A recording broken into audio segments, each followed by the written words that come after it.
नमस्कार किसान भाइयों, द कृषि चौपाल में आपका एक बार फिर से स्वागत है। किसान भाइयों, आज इस वीडियो में हम बात करेंगे गेहूं में दूसरी सिंचाई के साथ हमें कौन सी खाद देनी है और कितनी मात्रा में देनी है जिससे हमारी गेहूं की पैदावार अधिक हो। तो किसान भाइयों, यदि आप गेहूं की खेती करते हैं तो इस वीडियो को पूरा देखें और अपने साथी किसान भाई जो गेहूं की खेती करते हैं उनके साथ भी यह वीडियो शेयर जरूर करें। यदि आप पहली बार हमारे YouTube चैनल पर आए हैं तो इसे सब्सक्राइब जरूर कर लें और साथ ही घंटी के निशान को जरूर दबाएं। तो चलिए किसान भाइयों, बात करते हैं कि गेहूं में दूसरे पानी के साथ हमें कौन सी खाद देनी चाहिए जिससे गेहूं की पैदावार अच्छी हो। सबसे पहले किसान भाइयों बात आती है कि गेहूं में दूसरी सिंचाई हमें किस समय करनी चाहिए। तो किसान भाइयों, जैसा कि पहली सिंचाई आपने बुआई के 20 से 25 दिन बाद की होगी और इसी प्रकार अब दूसरी सिंचाई हमें पहली सिंचाई के 25 से 30 दिन बाद करनी चाहिए। यानी कि जब हमारी फसल लगभग 50 से 60 दिन की हो उस समय हमें दूसरी सिंचाई करनी है और यह हमारी फसल की फुटान की अवस्था होती है। यानी कि यह समय हमारी फसल के लिए ग्रोथ यानी बढ़वार करने का होता है।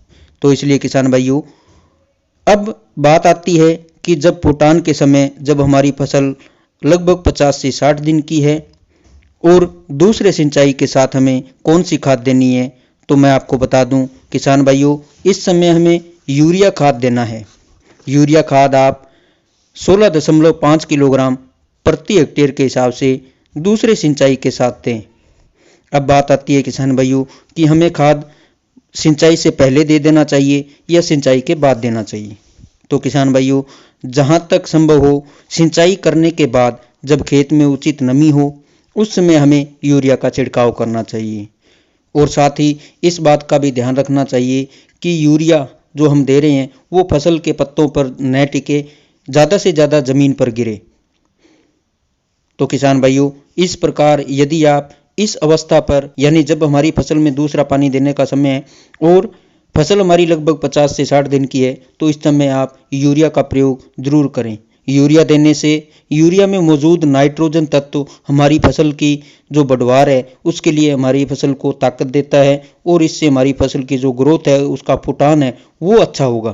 तो किसान भाइयों, उम्मीद करते हैं आज की जानकारी से आपको फायदा होगा। खेती से जुड़ी इसी तरह की और जानकारी देखने के लिए आप हमारे YouTube चैनल द कृषि चौपाल पर विजिट जरूर करें। इस वीडियो को शेयर करके किसान भाइयों तक पहुंचाने में हमारा सहयोग करें। धन्यवाद। जय हिंद, जय किसान।